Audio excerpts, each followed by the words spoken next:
तर गावकऱ्यांनो, आता ती वेळ आलेली आहे जेव्हा आपण आपल्या मनातली गाराणी आणि आपल्या इच्छा नरक्या आणि हाडळी समोर मांडतो. तर आता सगळ्यांनी या आणि आपापल्या मनातल्या इच्छा बोलून दाखवा. ज्यांच्या इच्छा मान्य होतील त्यांना पांढरं तांदूळ मिळतील आणि ज्यांच्या इच्छा मान्य होणार नाहीत त्यांना काळं तांदूळ मिळतील.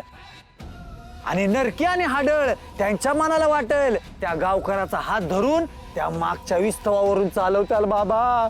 तर आता ज्यांच्या मनात काही इच्छा असतील त्यांनी या आणि बोलून दाखवा.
दैत्यानो, कृपा करा एवढी आमच्यावरती. आमच्या घरावरचं संकट, माझ्या लेकरावरचं संकट एवढं घेऊन जावा. माझ्या गोपाळवर हल्ला झाला. आमच्या घरावर एका पाठोपाठ एक संकट येते. ती काय माहित हो कोणाची सावली पडली आहे. समजा तुमची सावली असेल तर ते घेऊन जावा आणि नसेल तर तेवढे काढून टाका बघा. आणि आमच्यावरची इडापिडा एवढी टळून जाऊ द्या आणि समजा कसं चांगलं घडू द्या. दैत्यानो, माझ्या लेकराला मारीला.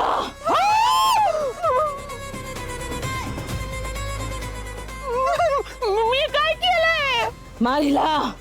नाही ग मुला नाही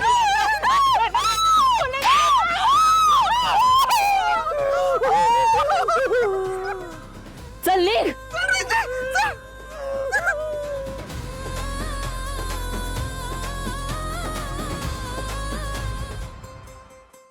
तर या ठिकाणी तुम्ही बघताय की नरकी हाडळ हे किती डेंजर आहेत. पण तरी न घाबरता तुम्ही ह्यांच्या पुढे या आणि तुमचं जी काय गारण असेल ती मांडा. कारण आता नरकी हाडळ जी काही सांगतील त्याच्यावर तुम्हाला थोडं तरी विस्तावर चालावंच लागल. आयुष्यभर दुःख भोगायचं नसल तर तुम्ही तुमचं गारानं ह्यांच्या पुढं मांडा. आपले दैत्य आहेत ते नक्कीच काहीतरी मार्ग काढतील. ही जी डाउनलोडिंग आहे ती आजच्या दिवसच असणार आहे. त्यामुळं तुमचं जे काय गारण असेल ती मांडा दैत्यांसमोर. हे जिथे जिथे तू लग्नाचं विचार ना. अरे लग्नाचं माझी इच्छा आहे मस्त, पण यांच्याकडे बघ की धरून हाणला मला तर मी लग्नाचं लायकीचाच राहायचो नाही. ए जरा असं का टरकाय लागलंय? विचार बिंदास लढ.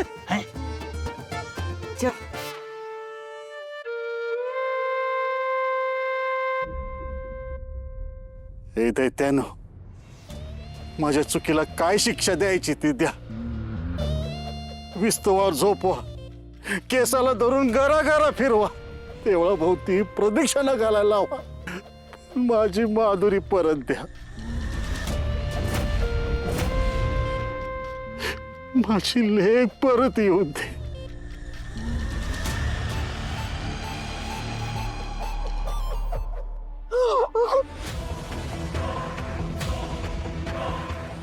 म्हणजे दैत्यानं काय म्हणायचंय ते समजतंय की तुला? एवढा समजूतदार आहेस तू. माझी माधुरी येणार नाही परत. माधुरी, माधुरी. मामा सांग.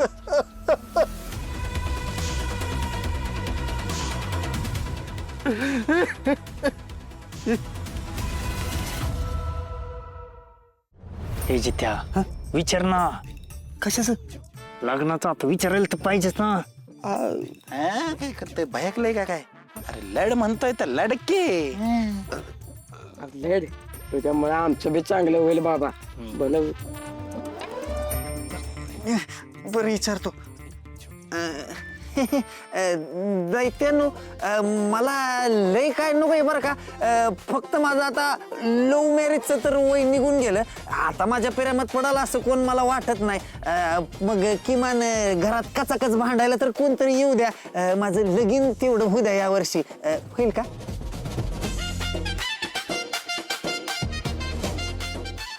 होईल का? हा इकडे कुठं?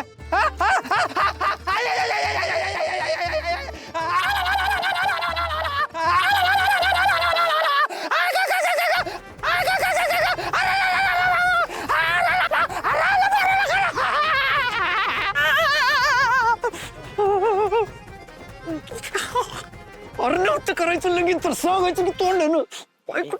अरे चित्या का बस.